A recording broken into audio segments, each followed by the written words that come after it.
de Filosofia. E nos anos 70, a mestra ilustre participou do programa de pós-graduação. Já aposentada, um convênio firmado entre o Instituto Camões e a Universidade Católica criou nesta última, especialmente para a sua professora emérita, a Cátedra Padre Antônio Vieira de Estudos Portugueses, a fim de promover pesquisas, seminários, palestras, cursos e a edição de publicações. E ao opinar sobre Vieira, Cleonice revelou, tanto quanto o padre jesuíta, os seus princípios éticos e a sua forma de julgar a ação política. Eu me interessei muito pelos sermões engajados, em que ele defende uma contra-ideologia e enfrenta os senhores de engenho. Imagino que é um jovem sacerdote diante do poder econômico que representa os tais senhores de engenho, para defender diante deles, acusando-os, se não direta, indiretamente, de tudo o que se fazia contra os negros. Ela defendeu os índios, os menos favorecidos, defendeu os judeus no momento em que isso era perigoso. Recebido o diploma de mérito do Instituto Camões, ela seria ainda homenageada pelo primeiro livro editado por aquela instituição na série Figuras da Lusofonia, para celebrar o centenário do poeta, ambos em Lisboa, onde teve editado seus estudos de literatura portuguesa.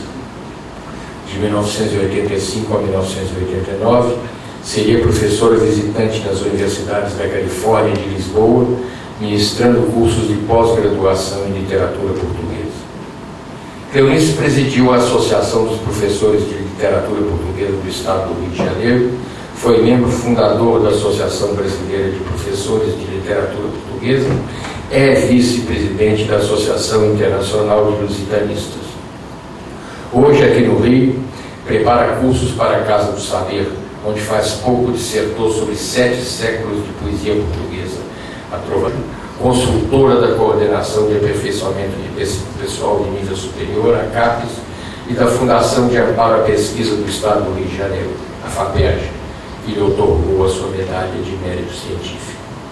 Das tantas obras de Cleonice que não elencaremos, evitando transformar esta saudação em catálogo de livraria, cumpre destacar como simples exemplos entre as mais desenvolvidas que o seu ensaio camoniano mais antigo data de 1963, quando ela já havia publicado desde 10 anos antes, por iniciativa do professor Chers, uma coletânea de cantigas medievais transpostas para o português moderno, uma antologia comentada de Marques Carneiro e uma edição crítica de autoquinhentista anônimo.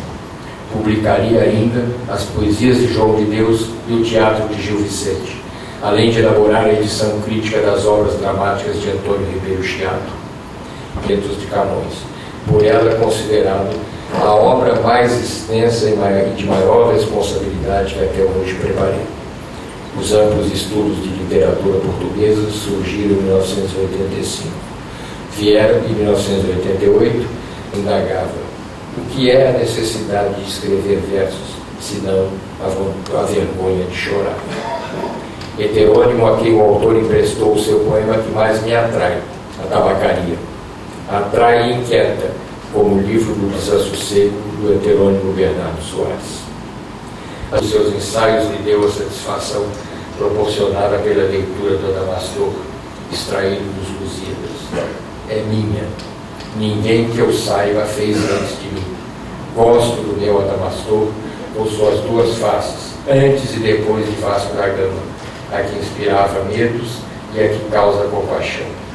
O Adamastor desvendado revelou a outra face, a face da fraqueza, até aí revelada. Não se mata na verdade, mas perde a sua unidade aparente, passa a ser a imagem do povo que o decifra e que nela se projeta para nela ser reconhecido.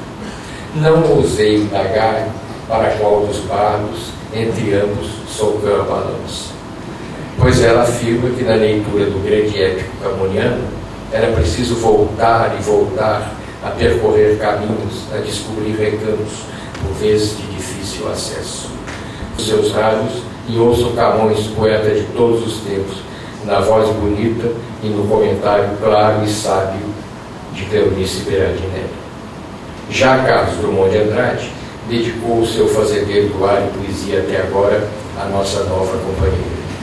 Deixarei minha fazenda perdida nos mapas do ar, para em singela oferenda constante me dedicar a Cleonice Perandinelli.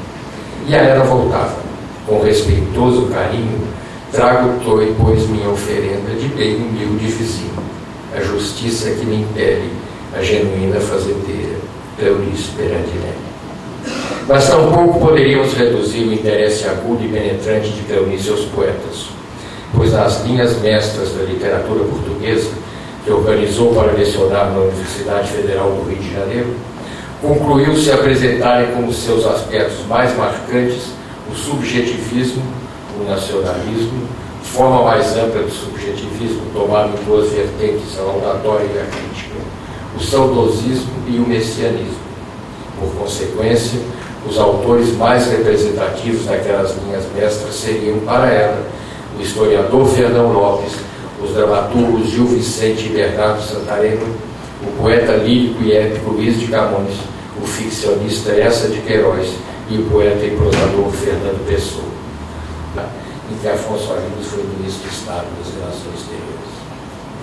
Last but not least, aproxima-nos ainda a beleza da top model brasileira, iluminando a capa de Cleonice, Clara em sua geração, e a da formosa enfermeira ruiva, a encantar os espectadores dos filmes neorrealistas na Itália do após-guerra. E se alguém duvidar do que vos conto, torno prudente, como Gonçalves diz, meninos, eu vi.